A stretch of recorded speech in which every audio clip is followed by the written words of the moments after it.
Right, guys, here I am again. So I need to ensure that my breakaway system and my brakes are all in working condition. There's always a few checks to do prior to heading off. I mean, the first thing is we're going to need to make sure we've actually got our lights working from our trailer plug. Having a look at the pins, checking for any corrosion. You don't want any corrosion through here that might be bridging the pins across. I've just got a little wire brush here. It's pretty much like a toothbrush, and I always just give them a bit of a clean. You can spray them off with some contact cleaner, bit of brake clean if you've got some, just to blow everything out of there and keep them all nice and clean. Also part of the thing here is you've got a gap in between each pin. Now it's good just to expand those a little bit using a craft knife or a really small terminal screwdriver.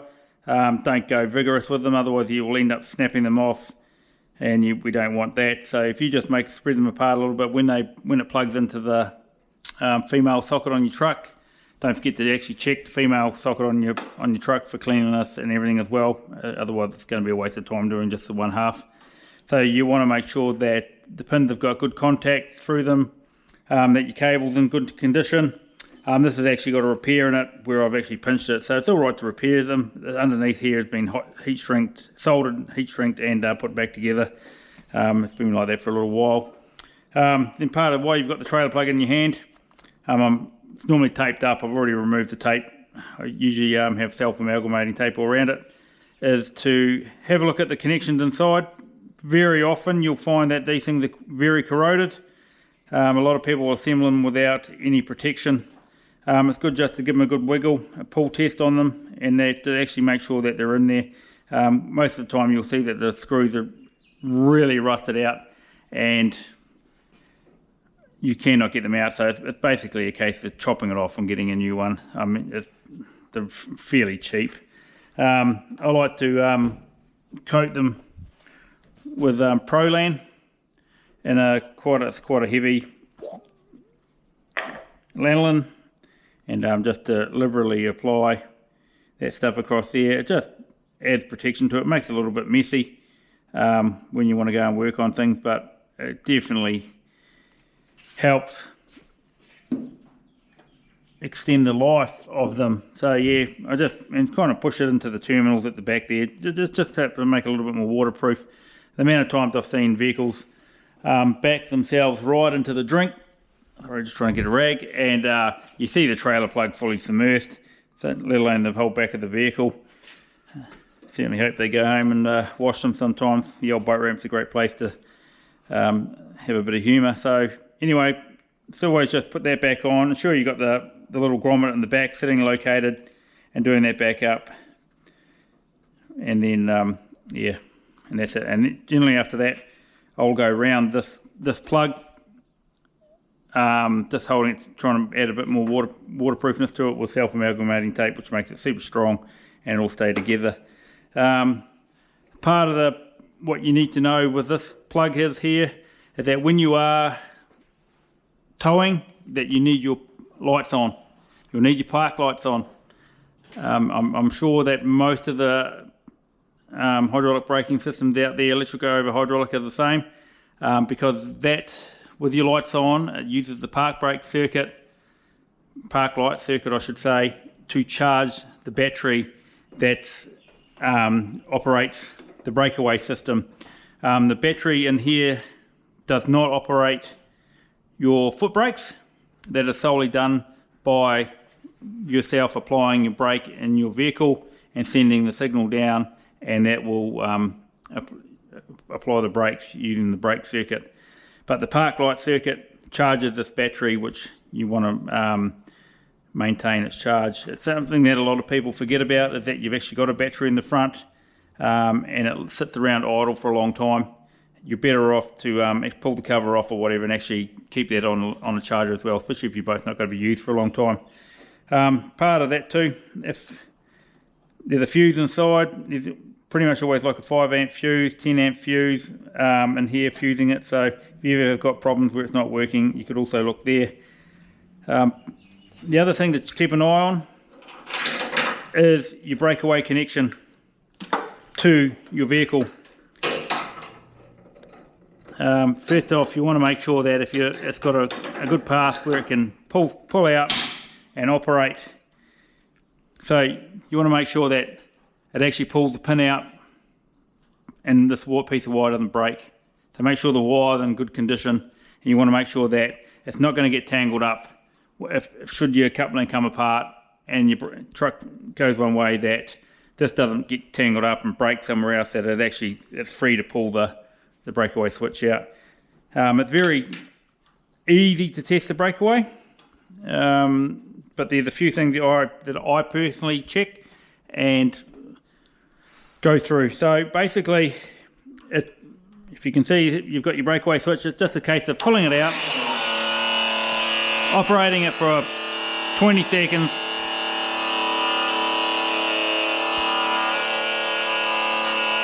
and pushing it back in.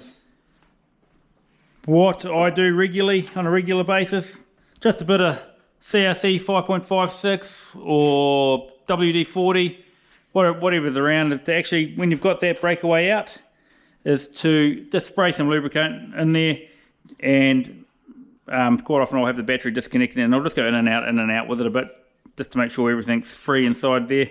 That's the other thing you want to make sure is that is all secured to its housing, so when you do go to pull it out, it pulls the pin out, and it's not going to come out of the housing itself or be floating around and end up trying to pull on the wires. So basically it's just a contact switch, which is running back in and through here. Yeah, to a whole lot of wiring in here. Another thing is to keep an eye on that type of stuff. I mean, this is all that self-amalgamating tape. So that's all good. Anyway, it's all installed. You should also want to be taking note of this battery. It should be able to hold a charge. So when it's on your vehicle and the lights are on, it's plugged in, make sure, and you'll know your lights are going, your park lights are going, it should be getting charged.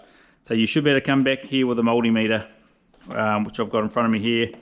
So I'm running a Fluke, and we're also testing DC.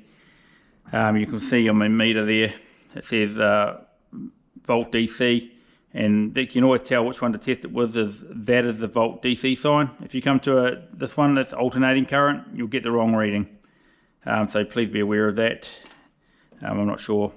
You can get yourself a really cheap meter from the likes of J-Car or other places. You don't need a big flash Fluke around. But anyway, so part of that, you want to make sure this battery's in good condition. So a really quick way to test that is to have your multimeter on there, and you want to test the battery with load on it.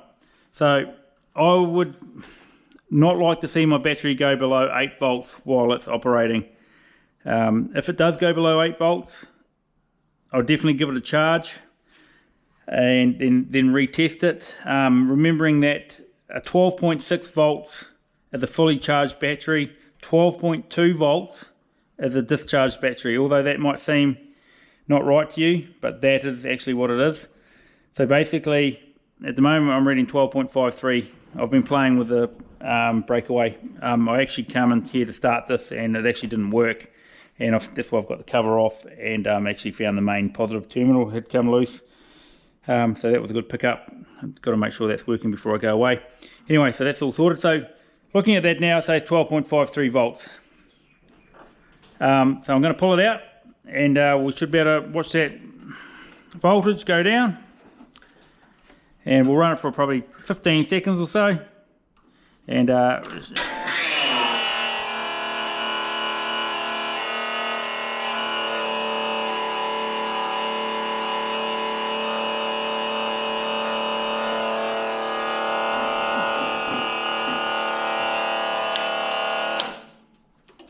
you see that?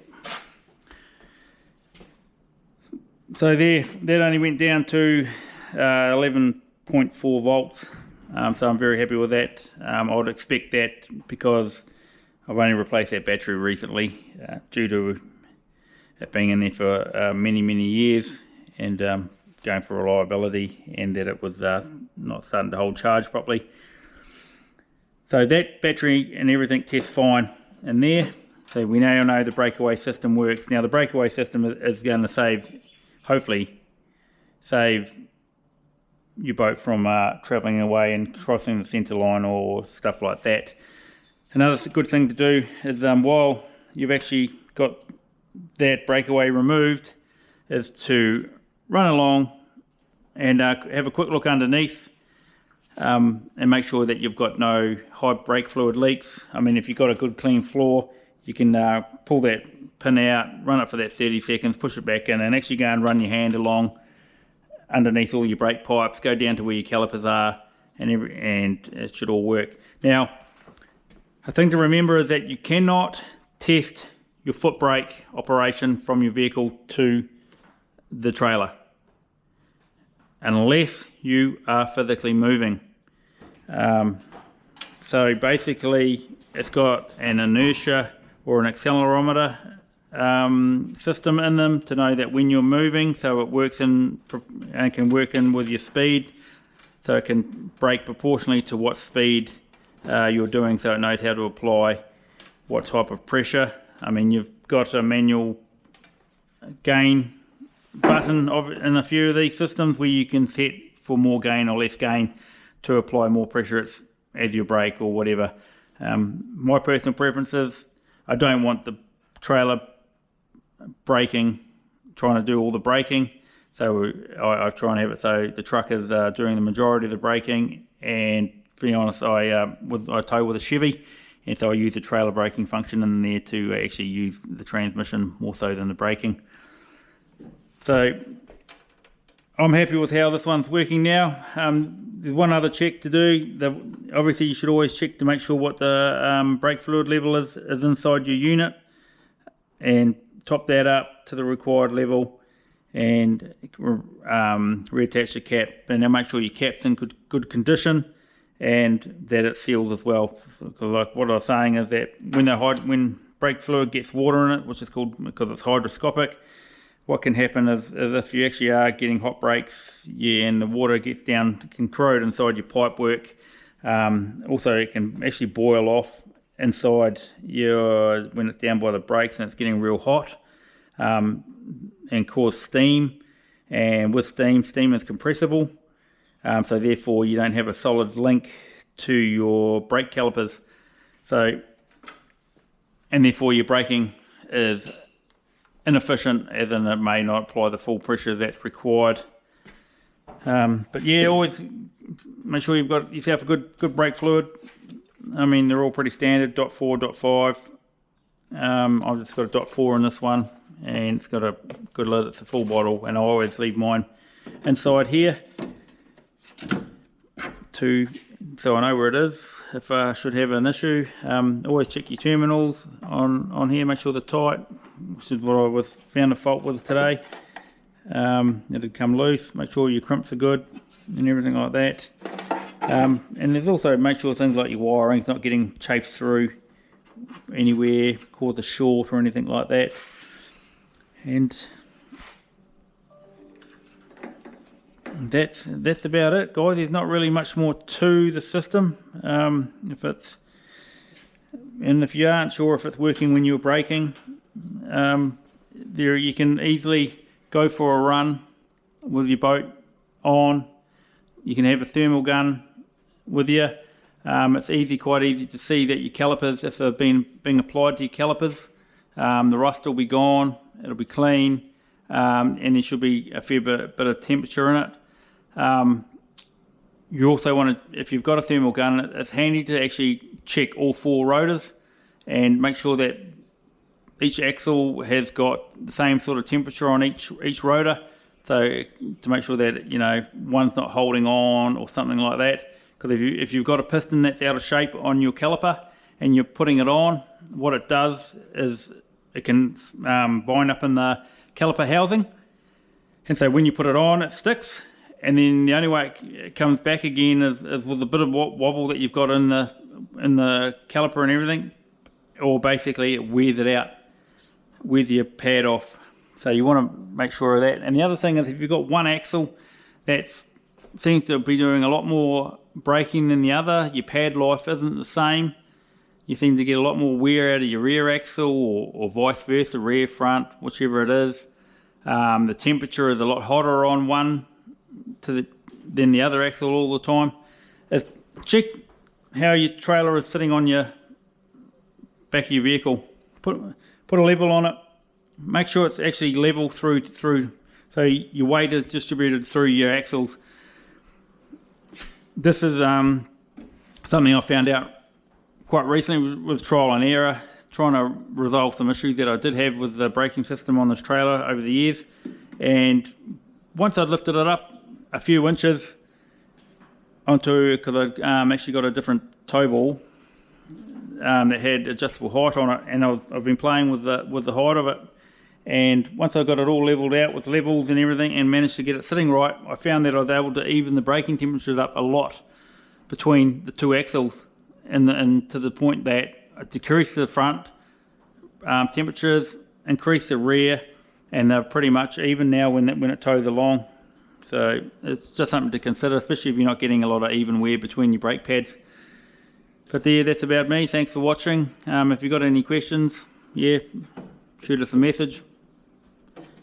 Take it easy.